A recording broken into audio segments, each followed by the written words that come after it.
एक भी वोटर होगा इस देश में जिसने इस डिबेट के बाद अपनी राय बदल रही है कि मैं इसको नहीं उसको वोट करूंगा? नहीं, मुझे लगता है वो सब मतलब एक there you are, debate you have answered it sir. जो सोच रहा है, जिसकी जो राय बनी हुई है वो बनी हुई नहीं। है। और अब देखिए, अभी आज राहुल गांधी और कांग्रेस लगातार पीओके की बात कर रहे हैं कि पीओके क्यों नहीं लिया। भाई पीओके दिया किसने था? वो देने के बाद आपकी सरकार कितनी बार रही?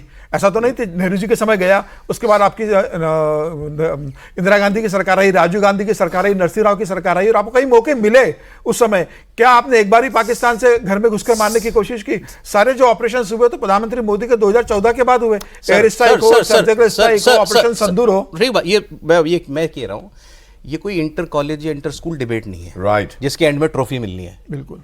ये तो इस बात पर फैसला करने के लिए हो रहा है, जो भी आदमी व्यक्ति डिबेट सुन रहा होगा, आप इस सरकार कह तो ठीक रही है, नहीं यार राहुल गांधी सवाल तो ठीक पूछ रहा है, ये होना है इससे। ये होना है कुल मिलाकर। तो क्या राहुल गांधी, प्रियंका गांधी, अखिलेश यादव, मल्लिकार्जुन खड़गे ये इंप्रेशन क्रिएट कर पाए? क्या बात तो ठीक कह रहे हैं यार ये?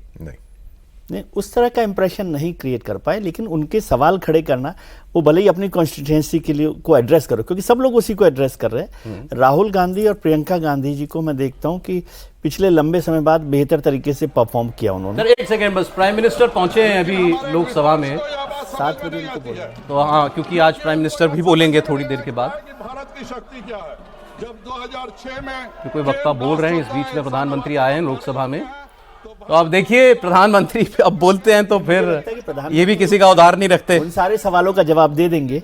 आपने जो ठीक कहा ना कि उधार नहीं रखते हैं सर। आपने कहा कौन सी कंस्टिट्यूएंसी को एड्रेस कर रहा है?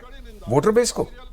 क्या मतलब है उसके वोटर्स को मालूम है कि ऑपरेशन सिंदूर क्या हुआ और रफाल जेट क्या होता है और ये क्या होता है? He is talking What I don't understand. मैं इससे ज्यादा नहीं, कहीं से मेंबर ऑफ पार्लियामेंट से ज्यादा नहीं कुछ कहना चाहूंगा, मुझे कुछ समझ नहीं आ रहा। सवाल को समझना चाहिए, ये बात आप he is not making any sense. Not at all, not at all, this is pure criticism sir. और आपके क्षमा कीजिए, आपका जो एंग्स्ट है, गुस्सा है against a fellow called Narendra Modi, you have converted into गुस्सा against a concept called Bharat. क्यों? आप बात करते हैं, मैं तो कभी नहीं कहता कि the Indian army did this. जब मैं विदेशों में राजदूत जाता हूं, मैं कहता हूं our army did this, the nation's army has done it. I never say the Indian army, it's my military sir.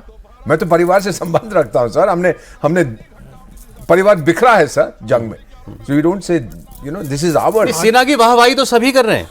नहीं, पर ये कहना सवाल सरकार पीआर बना दिया और आप सेना का मिसयूज कर रहे हो। किस बात में मिसयूज कर रहे हैं? We are using the army to defend my borders, to defend my interest. जब आपकी फौज कमजोर होती है तो फिर आपके सर फॉरेन पॉलिसी का लक्ष्य क्या होता है? 2 होते हैं, एक आपका सर्वाइवल, दूसरा आपका डेवलपमेंट। दोनों में तो ये कर रहे हैं sir. And I believe and I say this with total conviction and sincerity, झूठ बोलना पठान का बेटे को आता नहीं है। This is the best foreign policy, the best ministry, the best foreign minister we've had ever since I joined this. मैं उनके फॉरेन पॉलिसी पर सवाल जो है वो उन्होंने जो उठाया